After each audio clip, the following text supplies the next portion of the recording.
next welcome our second speaker, Youan. He'll be giving a lightning talk on true utilities of NFTs. Put your hand together. Hi guys, I'm Youan. I'm the co-founder at Ticket. I'm 20 years old. So you might have heard of our platform, right? You probably went there and bought tickets for this conference from there. So we do NFT ticketing. That's the crux of what we do. So I'm just giving you a quick brief about what we build, and I'm just going to need your attention for just 5 to 6 minutes, okay? So just keep your eyes and ears open, right? And we'll just take you through. I'm not going to bore you out with the deck or anything. This is going to be a quick run through of what we do. I'll tell you what our vision is, what we're building, what are the features. Yeah, very simple. Alright? So what we're trying to do is basically tokenize any asset in Web2 and tokenize it to Web3, right? And we're starting out with tickets. So the first thing that we're going to do is tokenizing tickets into NFTs. So we're trying to make NFT ticketing. You might ask why? Why do you need NFTs? Like, what's the point? Like, you can just print PDFs. Like, we asked you to print PDFs, right? So I'll explain why. So the $15 billion industry for secondary market sales, which means people are buying tickets and selling tickets, and they're making money out of it because they're making profits. And why does the middleman have to make money when they have no relationship to the event, right? What's the point? So the whole point here is when you have it as an NFT, on every secondary transaction of the ticket which happens, there's a royalty which goes back to the event organizer, right? And which event organizer would say no to extra money? It's an incentive for them, which it's their event and they're hosting it. They have control over it, right? So why would they not do it? Exactly. So this is the first use case. And the second thing is, we don't want to build this product just for Web3 folks, right? And that's the main reason why we asked you to bring PDFs. We wanted to do everything. We want to standardize a few things. I'll explain exactly why PDF. So, like in the Web3 space, there are around 1% of them who know how to handle wallets, who know what wallets are, public wallet, private wallet. Like people, although in the Web3 meetups, you see a lot of people, they don't know what wallets are, right? And it's a very complicated concept to pick up and learn. So what we do is, I want my mom, I want my grandmom to come buy tickets on my platform, right? That's the whole point of building something so that everybody can use it. We want to make it in a larger scale for everybody to access. So the main thing is you can access our platform via email, wallet. If you want to connect your wallet, you're more than feel free to do so. But the main thing is, anybody who doesn't know what a wallet is, you just log into the email, we'll create a custodial wallet for you. Once you get enough knowledge about what wallets are, you take custody of that wallet back. Yeah? So that's the basic concept, and we do have a plan of making this into a product where people can use it with different products as well. So it's more like an integration or plugin module which we're going to provide. So this is an experimentation and more of what we want to do with the people. We want to see how people react to the product, how people feel. We got good feedback, bad feedback. I love bad feedback because I know that way I can improve my product, right? Although they're very like hardcore and raw, I love it. So this is basically what we do. I'll just tell you what are the features of. So this is a basic login page, like as I mentioned. You just go to your email, sign up, browse tickets, and just pay. You don't have to pay via crypto, nothing. You can pay via fiat. You can pay. A lot of people here who have bought to me, they reach out to me, and I've helped them buy tickets. Right, so it's a very simple process. So the main thing I want to run you through is these 3 things. Okay. So the first thing is secondary market. As I mentioned, there's a lot of money involved in the ticketing industry where people are trying to, sell tickets and make money. They make a living out of it, right? There are so many people who sell, if you know the Champions League finals game, the fans weren't let inside. The game was delayed by 2 hours because people were sold fake tickets. Like they couldn't get in. Like, why does it happen? Like it happens at such a large scale and people don't acknowledge it. Like a user, for me, if somebody else has a fake ticket, it doesn't bother me.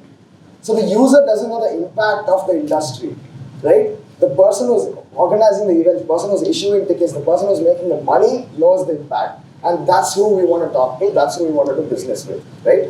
So the first thing is your secondary market and collectibles I mentioned. Collectibles is like some people, have a very emotional attachment to what they want to do, what they want to attend. So say for example, my first ISL or IPL game, I still have the physical ticket, right? And I'm sure a lot of people do. And when we did the survey, we found that almost 65 to 70% of them actually collect tickets, which is a lot of numbers, right? So that's the main reason, we will satisfy you as well. That's the main reason of collectibles. And again, exclusive community access. So if you have one pass, right? If you have one NFT, like how the all access and this pass you have, the other pass.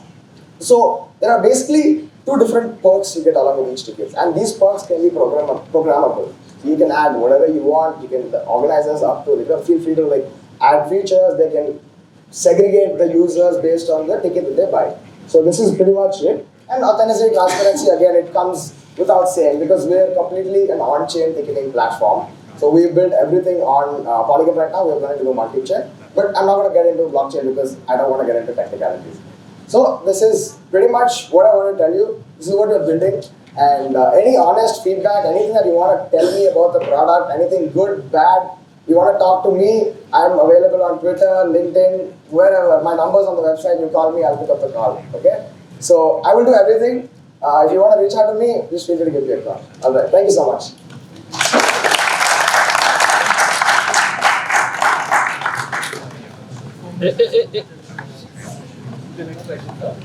Yeah, if you have questions, I can take just 2 questions, 3 questions because we're running short of time. Yeah. What are soul-bound NFTs? Yes. So what's soul-bound NFTs? For someone who knows what wallets are, how many of you know what wallets are here? Okay, so now I'll answer the question because majority know what wallets are. So soul-bound tokens are basically when one ticket is attached to one particular wallet forever. You can't move the NFT out of that wallet, right?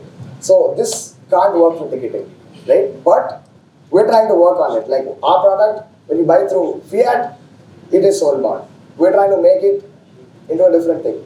So the whole point of soul-bound is you can't really transact NFTs. You're the owner of the NFT, you're the owner of the wallet, and you have the ownership to that particular NFT. That's what we're trying to prove. We're trying to associate an NFT to an identity. Right? Does that answer your question? What are the challenges you face IRL and ticketing? Like, why PDF? Never. Yeah, okay. So a lot of people here aren't Web3 native people. They're getting into Web3. There's a huge difference between that. People don't understand. You say Web3, you assume them to know a lot of things, which is not the point. The main reason why we said PDFs was we want to standardize a few things. If you come to me with a MetaMask mobile app with a ticket in it, we would happily let you in. It makes it way easier for us. We're trying to complicate things and make it easier for you so that you can get in, right? And few people are against it, but we understand where they come from. And the main reason is to standardize things, to make things easier because we have a polyscan link, like a polygon link of where the ticket is minted in the PDF. So we don't really check the PDF or scan the QR code. We just check the polyscan link, check if you are the owner of the wallet. If you are, yeah, more than welcome to go inside. If you're sharing your wallet credential to somebody else, that's not our problem. That's up to you because you're compromising your wallet itself. And that's a whole different concept. Correct? So as far as we're able to prove that you're the owner of that wallet and we see an NFT in that, that's it. We let you in. Follow up. So if I share my wallet address, like with other people, and they can just use the same link, and they can't. So every NFT obviously it's a non-fungible token, so they're unique by nature. So once we let one person in, the same person can't obviously enter the same. It's a general ticketing, double scanning issue which is resolved. Any other questions? No, what I'm saying is, I showed a PDF. Yeah. I showed 15 PDF. no, that's what I'm saying. So every token is individual, like unique. So once we scan your particular token, if somebody else shows the same PDF, we know that somebody's entered before, right? So it's the fundamental concept of ticketing. Like nobody, if I go to book my show with one ticket, I can sell the same ticket, send a screenshot to my friend, ask him to come. They're not going to do it, right? As simple as that. So, Arvind, good question. So you mentioned about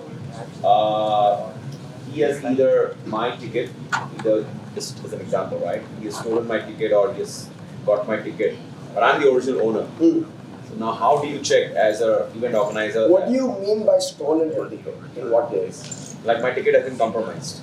Like your wallet has been compromised. And my email has been compromised. Because you sent me a PDF, right? So my email has been compromised. Okay. And he now has a copy of it. Because the PDF that we got doesn't have a name. Okay, this is a question of, saying if somebody hacks on your system, how do you prove that the hacker owns it and not the owner owns it? But now the ownership is transferred to the hacker. He's smart enough to hack into the system. But what we're trying to do is we will secure it. We will protect it, right? Now there's a 2FA for the email. Nobody can just get an email ID and get it. You'll have to own the email. Unless your email is compromised, there is a solution which is working around. But once he gets my PDF, then now there are 2 copies, right? Okay. True, that's true. So when you have an email, when your email is compromised, he has to know PDF, right? So that's when we will have to work around a case because obviously we're trying to bridge the gap between Web 2 and Web 3, There's right? a company called Token Proof. Token proof, is it? Yeah. So they have solved this problem. Okay. Just have a look. Sure, definitely. Yeah, sure. Thank you so much, guys. Thank you so much.